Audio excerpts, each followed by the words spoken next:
Welcome back to another episode of Rock Boys Football. Another Friday, another monster recruiting weekend for the Miami Hurricanes. And now I've been putting a lot of thought into this, and this is exactly how Mario Cristobal and the Hurricanes want to operate on the recruiting trail. I don't think there's a program across the country that builds as many relationships as Mario Cristobal and this Hurricanes program. And I'm not much of a fisherman, but I kind of understand that the more lines that you throw in the water, the more relationships that you build on the recruiting trail, the more fish that you're going to be catching in these recruiting classes. And the mere fact that every single weekend, it's a loaded visitor list, building relationships. There's nobody in the country that works harder than Mario Cristobal on the recruiting trail. And these kind of weekends kind of show why Mario Cristobal closes so well in the months of November and December. Extremely excited to get into this one. Before we do, and as always, just want to say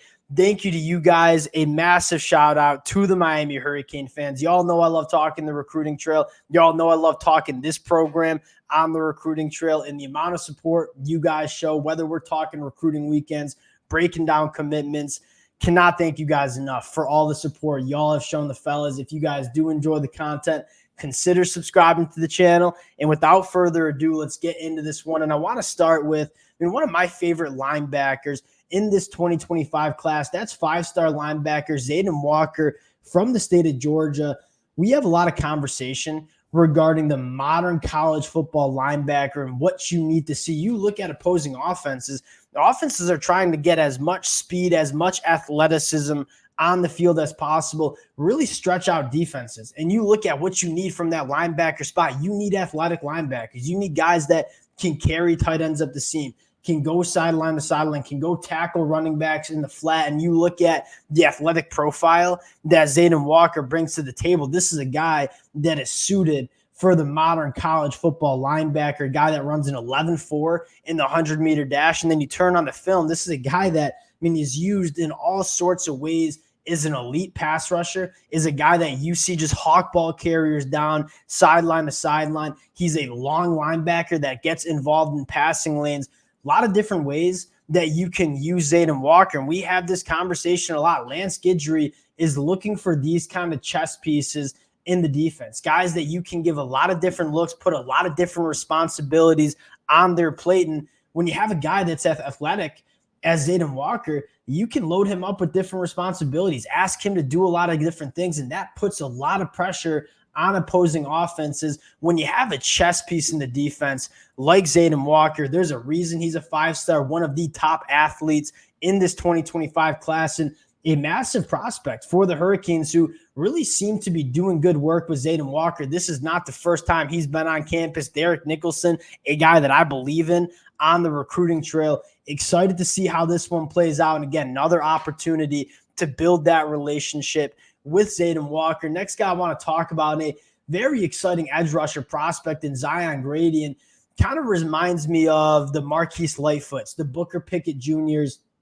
from that 2024 class. And if you guys remember, Booker Pickett Jr., one of my favorite prospects that the Hurricanes brought in that loaded 2024 class. And the reason why was the athleticism and the length that Booker Pickett Jr. had.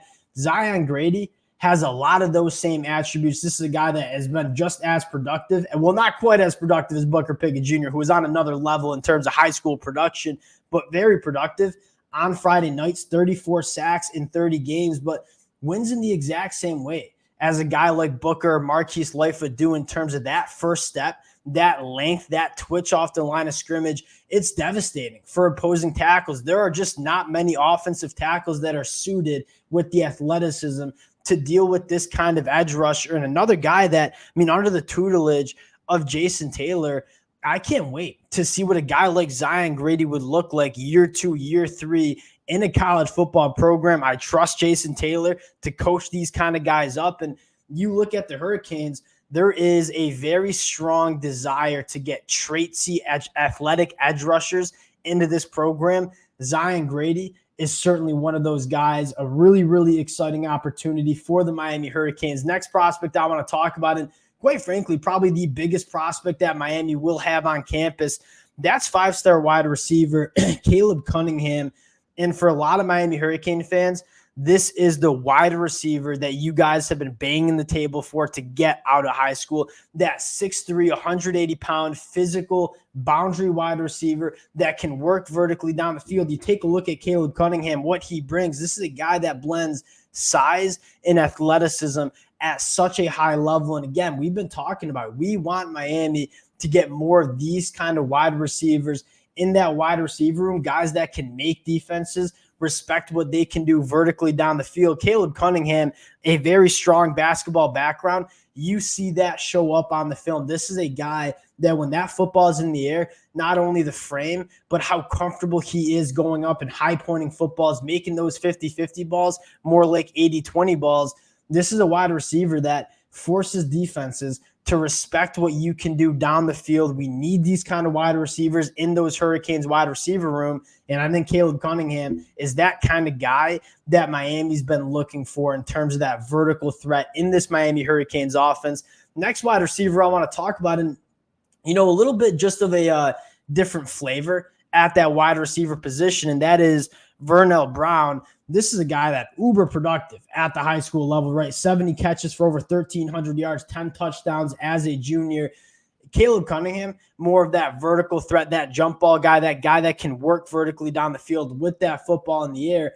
Vernell Brown is more of that yards after the catch, dynamic athlete with the football in his hands. And you look at it, you want wide receivers that have different traits in your offense. This is a guy that, whether it's an end around, whether it's a screen, whether it's a quick hitting slant, you want to manufacture touches to a guy like Vernell Brown in space, because he's a guy that makes people miss with ease, is an elite triple jumper. You see that twitch translate onto the football field. Caleb Cunningham, more of your big-bodied vertical kind of boundary receiver. Vernell Brown, that guy that is going to make things happen with the football in his hands. And this is kind of a quarterback's best friend, a guy that can create separation quickly in his route trees and really allow kind of that 5-yard pass to go for 20 to 25 yards with what he can do with the football in his hands. A massive asset for this Hurricanes offense. And the next prospect that I want to go to is what I think is emerging as Miami's top prospect in this running back class, and that is Osman Camoa from the state of Georgia. Now, we've had this conversation. You're bringing a guy like Pringle Jr., who is kind of that Chris Johnson, that elite speed at that running back spot, but a little bit undersized.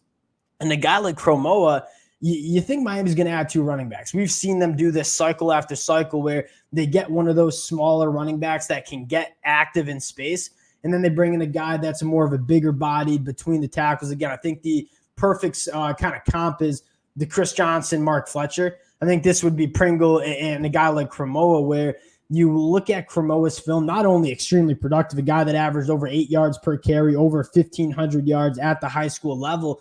This is a guy that is extremely physical, very good contact balance, very good short area quicks. He is not necessarily the straight line burner that a guy like Chris Johnson or Pringle is, but a guy that can make people miss in a phone booth, work off contact. And when you look at what you want a running back room to look like, kind of similar to the conversation we had in that wide receiver room, you want running backs that can excel with different traits and excel in different scenarios, right? You want your pass catching running backs. You want your between the tackle backs. You want your space backs. Then Camoa and Byron Pringle Jr. would really balance each other out at a high level. I think this is probably the Hurricanes' top target, him and Elvin Henderson. I believe Camoa canceled his visit to Florida State, which kind of tells you that Miami might be in the driver's seat in this recruitment. We'll see how this one plays out. Really excited about this kid. Last one I want to talk about is Trey McIntyre from the state of Ohio. And this is probably the number one safety. Both the composite and 24/7 Sports have him as the number one safety. I'd be inclined to agree. Two-way player that has the ball skills that you want at that safety position. And that's something that, you guys have heard me talk about a lot. One of the things that I look for in defensive backs is guys that, have adequate ball skills, have played two ways at the high school level. When that football is in the air, are they comfortable going up and playing the football? Trey McIntyre certainly is comfortable. A guy that at 6 foot, 180 pounds, runs a 10.8 in the 100-meter dash. So he has that speed. He has that range at the safety spot, extremely physical, coming up and making tackles. Trey McIntyre a guy that I think would be a massive, another kind of chess piece, but that elite safety in the back end. You think about a guy like Cam Kitchens, who just had the instincts and ball skills to really make game-changing plays. I mean, that's kind of how I see Trey McNutt, but I'd probably argue that Trey McNutt's probably a little bit more athletically gifted than a guy like Cam Kitchens, a massive addition to this defensive backs room. We'll see how this one plays out. And again, Miami just casting a very wide net on the recruiting trail. Excited to see how these visits go. Again, we'll probably talk about a lot of these guys further down the road. Appreciate you guys rocking with the fellas. Again, if y'all do enjoy the content, consider subscribing to the channel. Appreciate you guys. Peace.